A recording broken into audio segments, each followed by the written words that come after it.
sur Europe 1. Parfois, quand on est un peu fatigué.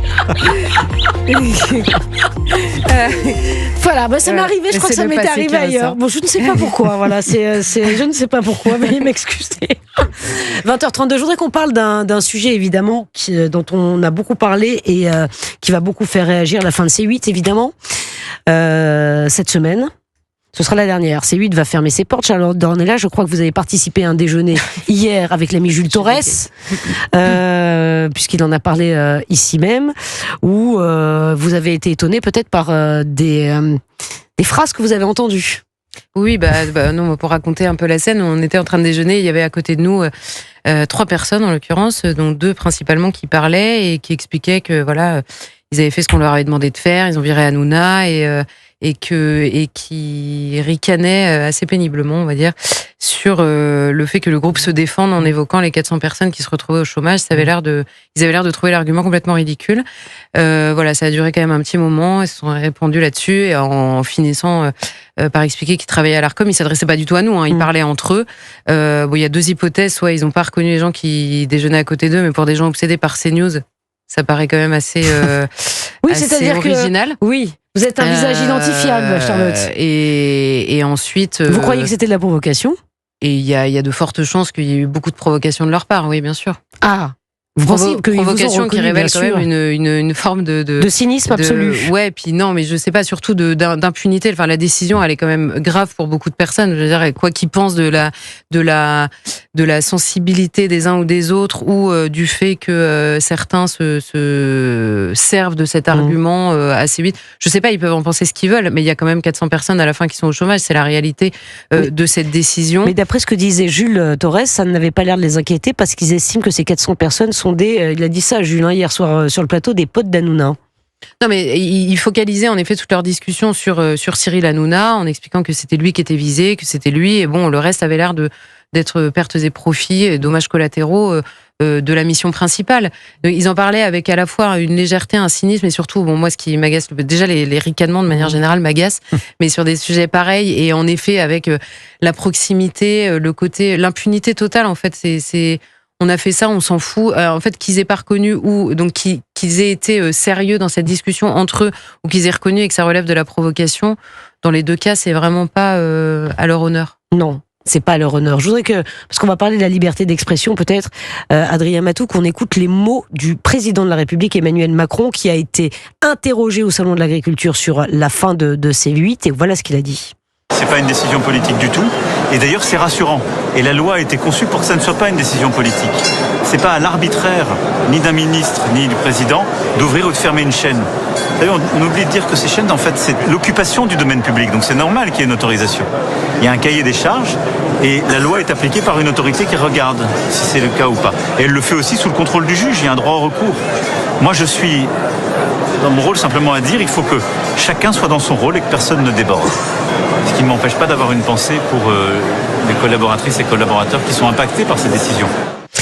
Adrien Matou, sur cette décision de fermer C8, évidemment ça fait beaucoup réagir, on a beaucoup entendu une certaine partie des politiques, certaines franges des politiques réagir et s'insurger, puis l'autre plutôt ricaner. J'en veux pour preuve ce tweet que l'on me transfère, par exemple, de Manuel Bompard, qui a été posté à la mi-journée, qui revient sur la fermeture de la chaîne, où il estime que bon, cette fermeture, enfin, le problème, c'est que c'est pas un tweet qu'il a fait, c'est un papier digne de publication dans un de vos journaux. Maintenant, c'est possible. Non, mais Adrien Matou, donc je ne sais même plus par où commencer. Pardon, excusez-moi, mais ce que je disais, c'est qu'on n'avait pas beaucoup entendu quand même, ni les syndicats à gauche, ni les hommes politiques de gauche, s'émouvoir de la situation des 400 personnes qui vont être mises sur le carreau et qui ne retrouveront pas forcément un emploi dans la foulée parce que le marché, et c'est ce que disait Alexia Laroche-Joubert, la présidente de Banijé France, que ça allait être très compliqué pour le marché d'absorber tout le monde.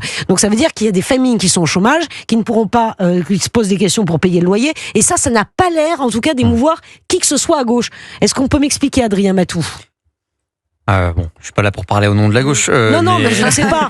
Est-ce que vous pouvez expliquer ? Je vous explique pourquoi c'est pas le focus principal. Si je me mets un peu à la place d'un responsable politique de gauche, il est évident que la décision de fermer C8 le critère des 400 personnes qui y travaillaient n'était pas le critère numéro 1. Le critère, c'était évidemment l'émission de Cyril Hanouna. Sauf qu'on ne le dit pas. À aucun moment, effectivement. Non, mais c'est un élément. Mais oui. si je suis totalement honnête avec vous, il y a des créneaux de TNT à distribuer. Il y a des chaînes qui ouvrent aussi qui n'existaient pas avant. Il y a des chaînes qui ferment.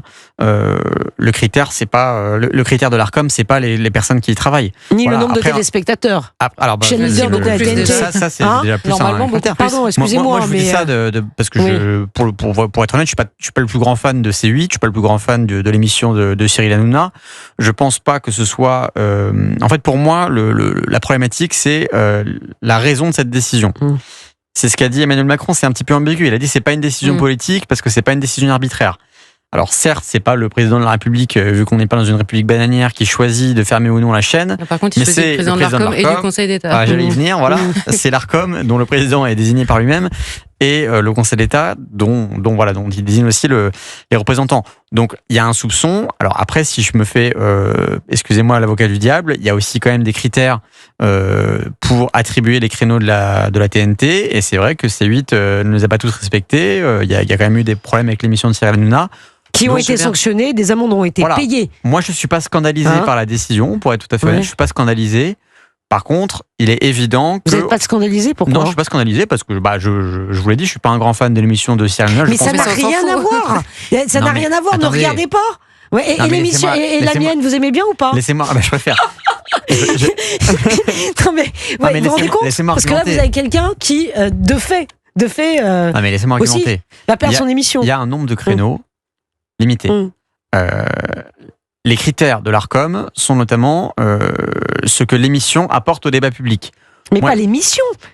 Non, il y a une chaîne, Les Animaux de la 8, vous croyez que ça a posé des problèmes ? William à midi, ça pose pas de problème. Pascal, on va pas se mentir, c'est cette émission qui Donc, c'est bien une décision politique. Attendez, laissez-moi dérouler quand même mon raisonnement. Est-ce que l'émission qui représente 90% de ce pourquoi les gens regardent C8, c'est l'émission de Cyril Hanouna ? Vous n'allez pas me dire que c'est pour les autres programmes. Est-ce que cette émission-là apporte quelque chose Je suis leader TNT tous les soirs. Au débat public? Moi je pense qu'il y a d'autres émissions qui pourraient apporter plus, qui pourraient apporter moins. Après, là où je vous rejoins, c'est que effectivement, cette émission avait pris une tournure politique qui n'était pas celle de l'exécutif. Elle était de plus en plus critique vis-à-vis de l'exécutif. Et que je pense qu'effectivement, les gens qui sont à l'Arcom sont très hostiles politiquement à ce qu'incarne C8. Donc le soupçon d'une décision politique, on ne peut pas prouver que c'est une décision politique, on ne peut pas prouver que c'est pas une décision politique, il va toujours être là. Mais par contre, mais c'est très grave, quand même. C'est vrai, factuellement, ce que vous dites, Adrien Matou, pardon, mais c'est extrêmement grave. Mais on ne peut pas affirmer que c'est une décision politique. Non, mais par contre, elle s'appuie sur des critères objectifs qui ne sont pas que politiques. Non, mais le vrai problème, c'est qu'on ne puisse pas affirmer le contraire. Pardon, en fait. Mais moi, je ne peux pas prouver que cette décision est arbitraire. En revanche, je ne peux pas prouver que toutes les décisions de l'Arcom ne le sont pas. Non. Ça, c'est un véritable problème. Parce que comment fonctionne l'Arcom ? Vous l'avez dit, là, aujourd'hui, et notamment l'émission de Cyril Hanouna a été à plusieurs reprises sanctionnée. Certaines affaires ont été devant la justice. Les amendes ne sont pas les mêmes. Donc l'Arcom revient en sus à donner des amendes qui parfois sont absolument disproportionnées à ce que prononce la justice. Et l'Arcom se permet par ailleurs parfois de sanctionner lourdement des propos qu'on ne peut pas poursuivre devant les tribunaux en vertu des lois françaises. Moi, pardon, ça me pose un énorme problème, en fait. Quel est ce pouvoir accordé à l'Arcom de sanctionner des propos que le législateur élu par les Français n'a pas décidé de sanctionner? C'est le premier problème, à mon avis, dans le giron de l'Arcom, c'est un premier problème. La deuxième chose, c'est l'opacité totale sur les saisines de l'Arcom, sur les saisines que l'Arcom retient ou non. C'est-à-dire que vous avez des propos à la télévision, franchement, et d'ailleurs c'est ce qu'avait dit Roch-Olivier Mess devant des étudiants, souvenez-vous de cette phrase, il avait dit, c'est bien simple, en fait, tout le monde est tellement tendu, l'ancien patron de l'Arcom, tout le monde est tellement tendu dans le débat public aujourd'hui, les réseaux sociaux, etc., que si on écoute toutes les saisines qu'on reçoit, on ferme toutes les chaînes. Voilà ce qu'il avait dit.